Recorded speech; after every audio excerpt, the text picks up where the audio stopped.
아멘. 오늘 시편 108편의 말씀을 이제 먼저 말씀을 전하기 전에 저는 갈렙 목장을 섬기고 있는 김주홍 집사입니다. 먼저 오늘 본문인 시편 108편은 57편과 60편 말씀의 부분을 거의 그대로 가져온 시라고 나와 있습니다.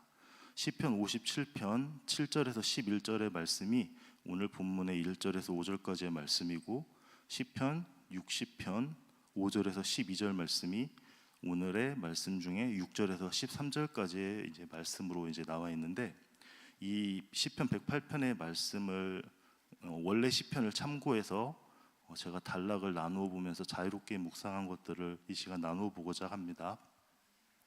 먼저 1절에서 5절까지의 말씀이 있는 이 시편 57편은 표제에 다윗이 사울을 피하여 굴에 있을 때에 지은 시로 나와 있습니다. 표제와 같이 사울을 피하여 다윗이 두려움과 고난 중에 쓴 시인 거죠. 다윗은 57편 1절부터 5절까지 1절부터 이렇게 막 하나님께 은혜를 베풀어 주시기를, 주의 날개의 그늘 아래에서 이 재앙들이 지나가기를 피하겠다고 하면서 나를 삼키려는 자의 비방에서 나를 구원해 달라고, 그들이 내 걸음을 막으려고 그물을 준비하였고 내 영혼은 억울하다고 이렇게 하나님께 부르짖고 있으면서 오늘의 이제 본문 말씀이 나오게 됩니다. 오늘 본문 말씀 1절 3절처럼 다윗은 먼저 그런 상황에서 하나님께 노래를 합니다. 마음을 정하죠. 마음을 정하고 노래를 다하고 하나님께 찬양을 합니다. 그리고 자기가 새벽을 깨우겠다고 그렇게 다짐을 합니다. 이렇게 주를 찬양할 것에 확정을 하고 있고, 여기에 멈추지 않고 또 4절에서 5절 말씀에 주의 인자하심과 주의 진실함에 대해 찬양하면서 하나님께서 높이 들리시며 주의 영광이 온 땅에 높임 받으시기를 다윗은 찬양을 하고 있습니다. 저는 이 말씀을 보면서 다윗이 지금 어쨌건 처한 상황은 사울이 자신을 죽이겠다고 쫓고 있고, 자기는 하나님이 기름 부으셨다는 이유만으로 그 사울을 어떻게 하지도 못하고 그저 지금 도망만 다니고 있는 고난 가운데 어떻게 이렇게 자신을 확정하고 하나님을 찬양할 수 있을까, 그 이유에 대해 묵상을 해보게 되었습니다. 사실 제가 생각한 가장 쉬운 방법은 그냥 사울을 죽이는 겁니다. 그냥. 왜냐하면 그게 가장 직설적이잖아요.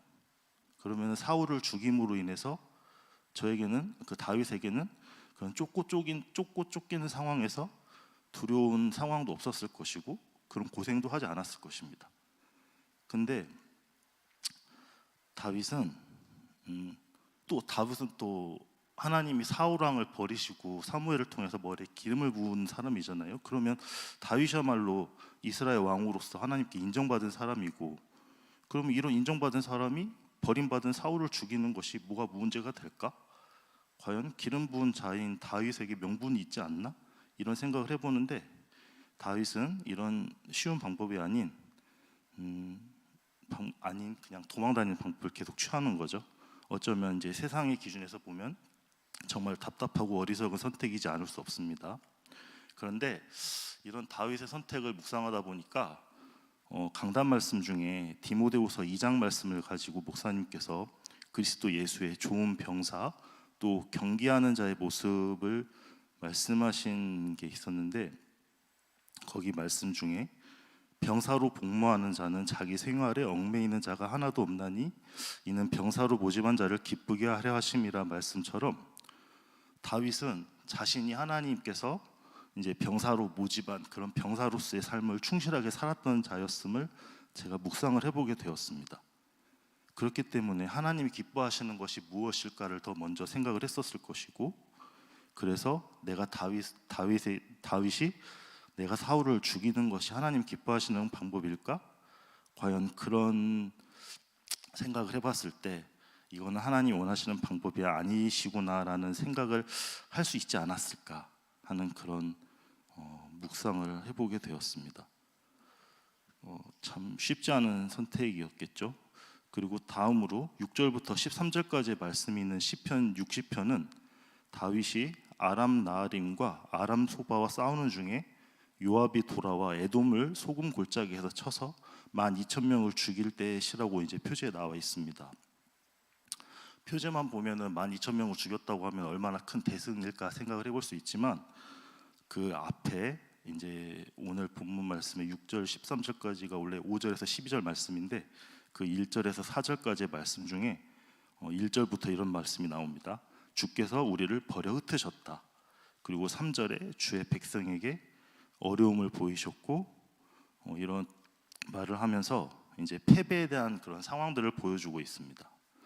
이때에도 다윗은 원망 불평이 아니라, 물론 이제 하나님께서 이런 상황을 왜 버리셨을까에 대한 한탄은 하였지만 다시 하나님께서 하신 약속을 붙잡았습니다. 그리고 하나님을 더욱 의지하고 도움을 구하는 모습을 오늘 본문에도 이렇게 나와 있는데, 본문 말씀의 6절 9절 말씀에 보면 하나님께서 이스라엘에 대한 영토와 이스라엘 주변국에 대한 약속을 기억하여 주시고 구원해 주시기를 다윗은 소망하고 있습니다. 또 10절에서 13절 말씀에 이 약속을 이루어 주실 이는 하나님밖에 없음을 다윗은 고백하면서 사람의 도움은 헛되다, 그러니까 주께서 제발 인도하여 주시기를 이제 간절히 바라고 원하고 있는 내용이죠. 그러면 이 다윗의 시인 57편과 60편을 이 108편의 시인은 왜 이런 두 시에서 이런 고난의 상황을 딱 빼버리고 다윗이 하나님의 마음을 정하고 찬양하고 그 생각을 돌이키는 부분들만 가져와서 이렇게 108편을 지었을까 하는 생각을 해봤을 때, 예전에 강단에서 그 이미와 아직에 대한 그 말씀을 선포하신 적이 있었는데, 그 말씀이 생각이 났습니다. 풀어보자면, 이미 다윗의 과거 상황과 이런 문제 가운데 이 시인은 하나님께서 하셨던 일들을 이제 봤던 거죠. 그리고 그 일들을 떠올리면서 그 시인에게 아직 해결되지 않는 이 자신의 위기 상황 또한 다윗의 이런 위기를 해결해 주셨던 하나님이 내가 이런 믿음을 가지고 갔을 때 이런 문제 또한, 내가 처해 있는 이 위기 또한 넘어갈 수 있는 그런 은혜를 주시지 않을까 하는, 그런 뭔가 믿음을 짜내고자 이런 시를 새 노래로 이렇게 하나님께 부른 고백한 게 아닐까 하는 이런 생각을 하게 되었습니다. 현재 우리의 삶에서는 어쩌면 이 시인이 겪었던 그런 뭐 생명의 위협을 겪는 어려움이라든가 뭐 그런 문제는 사실 겪기는 어려울 겁니다. 근데 이제 생각을 해보면 눈에 보이지 않는 저희는 영적인 위기를 이제 계속 마주하고 있지 않나, 이런 생각이 들었습니다. 그래서 저에게 어떤 영적인 문제가 있나 이제 생각을 해보니까 제가 이제 관계적인 부분에서 많은 영적인 문제들을 자주 만남을 이제 생각을 해보게 되었습니다. 직장을 다니면서 저보다 이제 10개월 선임이 한 명이 있었거든요. 근데 그 선임한테 이제 같이 일을 배우고 일을 하면서 희한하게 진급을 이제 같이 했어요. 같이 사원으로 시작했다가 계장도 같이 달고 대리도 같이 달고, 그러면서 이 선임이 저에 대한 뭔가 또 뭐 많은 안 좋은 감정들이 있었던 건지는 모르겠지만 자꾸 관계 가운데 저를 힘들게 하고 별로 말도 되지 않는 이유로 트집을 잡고 막 이런 것들을 보고, 때로는 사실 제가 군대 미필이거든요. 근데 저보고 군대 안 가서 그런 것 같다고 약간 이런 말도 하더라고요. 그래서 이게 참 별의별 거 가지고 이제 이런 소리를 듣고 그랬었는데, 하도 이 사람이 믿고 힘드니까 전에도 이제 고백했지만 이제 저희 회사가 그 공단에 있다 보니까 차를 이제 길가에 이렇게 주차를 하는데, 이제 제가 유턴을 해서 이제 주차를 해야 되는 상황에서 그 친구가 이렇게 무단횡단을 하더라고요. 근데 이건 기회다 싶었어요. 가서 박아버리자. 밀어버려야겠다. 정말 그런 육신의 생각이 확 올라와서 진짜 박았을 것 같아요. 근데 제가 또 말씀을 계속 듣고 있잖아요. 말씀을 들으니까 그렇게는 못했겠죠. 그러니까 지금 이 자리에 있겠죠. 만약에 박았으면 아마 저희 가족과도 빠이빠이하고 인생에 빨간 줄 그어지고 저도 이발 목사님처럼 뭐 그런 말씀을 할 수도 있었겠지만 그렇게 이제 계속 그 친구와의 관계를 넘어가려고 때로는 예수님이 나를 그렇게 아프시게까지 사랑하셨는데 내가 저 인간을 사랑해보자, 내가 저 인간을 품어보자, 그렇게 막 안간힘을 쓰고 사랑해 보려고 뭔가 일하고 있으면 괜히 먼저 가서 일도 도와주고 보기도 해보고, 근데 그랬더니 그 순간만 잠깐 좋지 이건 전혀 나아지지 않더라고요. 그래서 대체 이거를 왜 나한테 이런 문제를 주셨을까? 그래서 계속 기도하면서 어느 날 이제 정말 진실된 감사가 그때 저한테 이제 나왔던 거예요. 아, 내가 정말 현장이 없으니까 나에게 이런 성품을 가진 사람을 만나게 하시고 또 나에게 이런 성품적인 영적인 문제들을 저 친구랑 부딪힘을 통해서 내가 고쳐지기를 바라시는구나. 그렇게 이제 생각이 딱 드니까 그날 저녁에 정말 미친 듯이 감사를 하고 이제 다음 날 출근을 했거든요. 근데 이제 그 친구가 그 주에 사표를 냈거든요. 그래서 하나님이 정말 내 힘으로는 막 안간힘 쓰고 바둥바둥해도 넘어갈 수 없었던 문제들이 하나님은 그냥 제 그 고백 한 번 딱 들으시고 그 문제를 이제 넘어가게 하셨죠. 이제 그런 일을 겪었는데 이제 또 다시 저에게 시련이 옵니다. 어떤 공동체 모임에서 자꾸 제 마음에 이제 부딪히는 사람이 있어요. 분이 계셔요. 근데 그분이 이제 별 생각 없이 이제 그냥 툭 하는 말일 수 있지만 그런 말에 이제 제 괜히 감정에 자꾸 남는 거예요. 그래서 집에 이제 그 모임이 끝나고 집에 가면은 곰곰이 그 말씀이 묵상이 되어지는 거예요. 하나님의 말씀이 묵상되어져야 되는데 그 감정의 말에 자꾸 묵상이 되어지니까 이 모임을 나갈까? 이거 어떻게 해야 되지? 막 어떻게 해야 될까? 막 계속 이제 그런 자꾸 갈등이 자꾸 제 안에 이제 커지던 거죠. 그래서 이제 집에 가면 아내한테 이제 나 오늘 힘들었어 이러고 딱 위로를 받고자 가면은 저희 아내 되게 단호하거든요. 어떤 면에서 저한테 대번 그래요. 초월해야지. 그러면 이제 환장하겠는 거예요. 나는 초월하고 싶어. 나도 이 문제를 나도 문제로 갖고 싶지 않고 나도 이걸 초월해서 넘어가고 싶은데 내가 초월하고 싶은데 나에게 지금 그런 힘이 없고 그러면 일단 뭔가 사약을 해주고 그래야 되는데 초월해야지 이러면은 자꾸 또 괜히 말했다. 그러면 이제 괜히 말했다 하면서 이제 집에 차에 가면서 묵상했던 그 말씀이 더욱더 이제 제 안에 커지는 거죠. 진짜 그 모임을 나가야겠다. 그래서 그 다음 날까지 출근해가지고도 대체 왜 내가 이런 모임에서 이런 관계 가운데 이런 어려움을 당해야 될까? 계속 곱씹고 이거는 육신의 반응이야 이러면 안 돼. 그럼 또 잠깐 잠잠해졌다가 그래도 그렇지 막 계속 이렇게 하루 왼종일 왔다 갔다 하다가 저녁에 이제 집에 퇴근하고 오면서 사역자분한테 전화를 했어요. 그래서 제가 이런 게 있다 말씀을 드렸더니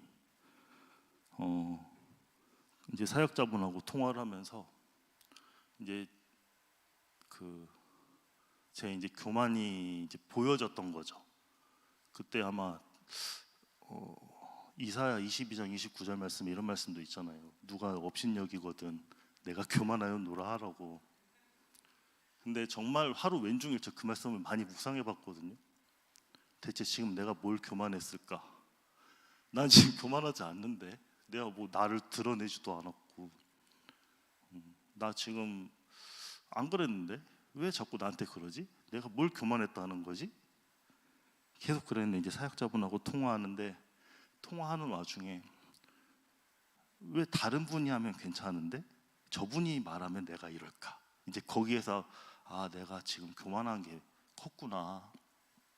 그런 이제 교만함을 찾게 되고 또 그 아까 이제 말씀드린 그 디모데후서 2장 말씀처럼 이 흑암이 자꾸 제가 영적인 싸움을 하고 있으니까 더 이제 너 이래도 넘어갈 거냐 하는 약간 이런 식으로 자꾸 이제 하나님의 어찌 보면은 저를 부르신 그 자리를 지키지 못하게 하고 나를 경주자로서 그 경주에 완주하지 못하게 하려는 그런 흑암이구나. 이제 그거를 사역자분하고 통화하면서 이제 깨달았어요. 그래서 근데 이제 문제는 깨달았다고 바로 되는 건 아니더라고요. 그래서 아직도 그 모임을 감에 있어서 계속 되뇌이고 갑니다. 나는 군사다. 나는 병사다. 속지 말아야지. 또 초월하라는 소리 안 들어야지. 막 계속 되뇌이고 가는데 그럼에도 계속 저는 또 넘어졌다 일어났다 넘어졌다 일어났다 이러고 있습니다. 그럼 또 여기에 또 어떤 하나님의 계획이 있겠죠? 있으시겠죠. 근데 지금 갑자기 삼천포로 빠졌는데 이처럼 우리에게 어떤 각자의 영적 그런 위기를 겪게 하는 문제들이 있을 줄 압니다. 저는 이제 관계적인 걸 말했지만 때로는 경제적인 것도 저에게 이제 많은 위기를 줄 때가 있습니다. 또 아이를 통해서 이제 8살밖에 안 된 아들인데 뭔가 저에게 가끔은 굉장한 문제로 다가올 때가 너무나 많은데 이런 우리에게 이제 각자의 이런 영적 위기를 겪게 하는 문제들 가운데 오늘 이 108편 말씀과 같이 먼저 문제 앞에서 하나님께 이렇게 마음을 정하는 일이 필요한 줄 압니다. 역대하 20장 15절 말씀에도 하단부에 전쟁은 하나님께 속해 있다 이렇게 말씀하셨죠. 그 전쟁은 하나님께 속해 있는 거기 때문에 우리가 어떤 상황에서도 뭐 위기를 겪고 있건 뭐 평안하건 어떤 상황에서도 우리가 가장 먼저 해야 되는 것은 이런 마음의 확정이라고 이제 묵상이 되었습니다. 그래서 전쟁은 하나님께 속해 있으니 주께서 사랑하시는 자들을 건지시기 위하여 우리에게 응답하사 오른손으로 구원하시는 그 하나님께서 우리를 건지시고 우리에게 약속하신 것을 이루어 주실 겁니다. 이런 그 이겨나간 경험들이 우리에게 새 노래들이 정말 많이 있어서 정말 하나님께 새 노래로 영광 돌렸으면 좋겠습니다. 이런 사실 문제가 없으면 그런 경험이 있으신지 모르겠지만 제가 이제 결혼 초반에 이제 경제적으로 많이 어려운 과중에 일을 하고 있었는데 그 주는 완전합니다 찬양이 이제 나오는 거예요. 그 제 이제 자동차에서. 근데 첫 가사가 주여 우린 연약합니다. 우린 넘어집니다. 막 이런 가사들이 나오는데 진짜 그 가사 듣고 펑펑 울었거든요. 갑자기 그래서 어쨌건 저에게 이런 많은 찬양의 은혜가 있고 또 하나님께 찬양할 것들이 너무 많았으면 좋겠다는 생각이 들었습니다. 이상으로 기도로 말씀을 마치도록 하겠습니다. 하나님, 이 시간 부족한 저를 통해 깨달은 말씀을 나누게 하심을 감사합니다. 흑암이 주는 삶 가운데 마주하는 여러 위기 앞에서 우리의 모습이 먼저 하나님을 찬양하며 결단함으로 하나님이 베푸시는 온전한 승리와 구원이 되게 하여 주시길 기도합니다. 우리에게도 이런 많은 증거들을 주셔서 이 증거들이 우리의 새 노래가 되어지게 하여 주옵소서. 이 모든 말씀을 예수 그리스도의 이름으로 감사하며 기도합니다. 아멘.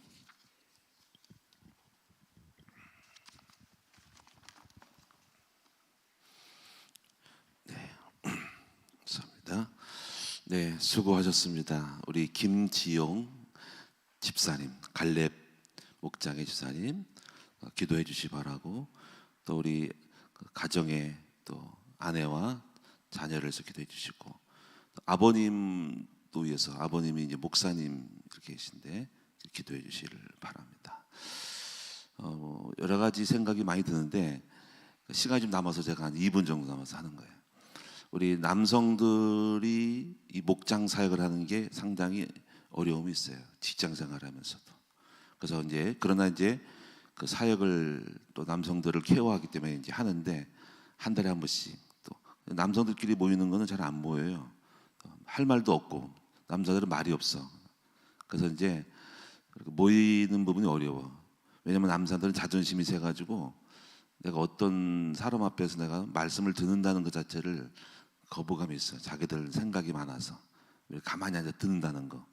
근데 사역을 그래서 주로 뭐 포럼을 하라 이렇게 포럼식으로 하면은 좋은 부분이 있고, 그다음에 부인들이 좀 데리고 가서 같이 추임새를 놓고 분위기를 맞춰주면 될 수 있다라는 그런 것을 이렇게 맞춰가려고 합니다. 어쩌거나 남성들이 이렇게 사역한다는 것은 귀하다. 그래서 여러분 기도 많이 해주시기를 바라고, 또 하나 뭐가 있냐면은 교회 목회를 하다 보니까는 그 교회의 그 리더들이 상위 리더들이 갈등이 많아요. 왜냐하면 성품이 치유가 안 돼서. 왜냐하면 교회 이렇게 상위 사역자들이 특히 장로님들 쪽에서 보면은 갈등이 많거든요. 근데 왜 갈등이 많냐면은 그 사역을 안 하고, 사역이라는 것은 여기서 영혼들을 같이 케어하는 그런 갈등을 이긴 사람만이 장로가 돼야 되거든요. 근데 이렇게 헌금 많이 하고 봉사 많이 했다 가지고 세워지게 되면은 반드시 어떤 부딪힘이 와요. 성품적인 면에서. 그래서 이건 아니다 싶어 가지고 사전에 이렇게 좀 갈등을 내가 참을 수 있는 목장의 사역을 좀 해 나가야 돼. 그래야지 치유가 되면서 그런 분들은 참을 줄도 알고 죽일 줄도 하고, 왜냐면 영혼을 섬겨야 되기 때문에. 그래서 그런 쪽에서 저희 교회의 방침은 장로가 될 사람들은 목장 사역을 꼭 해야 된다라는 것을 제가 원칙을 정했어요. 그래서 목장 사역을 안 하면 장로 사역을 안 한다. 훈련도 마찬가지겠지만, 왜냐하면 중요한 것은 인간관계거든요. 인간관계에서 중요한 것은 성품이 치유돼서 자기를 죽일 줄도 알고 또 자기를 양보할 줄도 알고 좀 이렇게 뭔가 낮아질 수 있는 어떤 그런 겸손을 배우는 것이 갈등 속에서 오는 치유거든요. 그게 안 된 채로 싹 상의가 되니까 거기서 반드시 목회자와 부딪히고 장로끼리 부딪히면서 성품이 치유 안 된 이런 부분에서 이거를 만들어 가야 된다는 거. 그런 점도 여러분이 이해해 주셔서 여러분이 왜 그렇게 해야 되는지를 많이 아시고, 그래서 기도해 주시기 바랍니다. 하여튼 잘 싸워 이겨서 감사드리고, 하나님이 여러분 우리 김지영 사님 또 가정을 위해서도 기도 부탁을 드립니다. 기도하겠습니다. 살아계신 아버지 하나님, 하나님 감사를 드립니다. 어려운 가운데서 또 이렇게 직장생활하면서도 한 달에 한 번씩 갈렙 목장을 맡아서 사역을 하게 하시니 감사를 드립니다. 하나님 아들 복음의 성숙함으로 말미암아서 하나님 예수님의 마음을 담고 치유되어져서 하나님 앞에 많은 영혼들을 예수님처럼 십자가를 지고 삶으로 말미암아서 섬길 수 있는 은혜 가운데서 성숙한 그리도 아름다운 형상을 닮을 수 있도록 도와주시옵소서. 얘들의 직장 생활에 하나님이 함께하사 요셉처럼 승리하기를 원하며, 또 앞으로 가정과 자녀들을 잘 키워서 하나님 나라의 큰 기둥으로 세워나가는 주님의 종이 되도록 도와주옵소서. 감사합니다. 오늘도 승리하기를 원하고, 또 내일 모레는 임직식이 있습니다. 모든 일정 속에 주님이 함께하시고 진행하여 주시고 은혜 가운데 역사하여 주옵소서. 오늘도 귀한 예물 드린 손길들을 기억해 주시기 원하고, 하나님 아버지 오늘 예물 드린 종들의 기도를 들어주시고 건강과 경제와 또 사역과 또 기도 제목대로 넘치도록 인도하여 주옵소서. 감사드리오며 예수님의 이름으로 축복하며 기도하옵나이다. 아멘.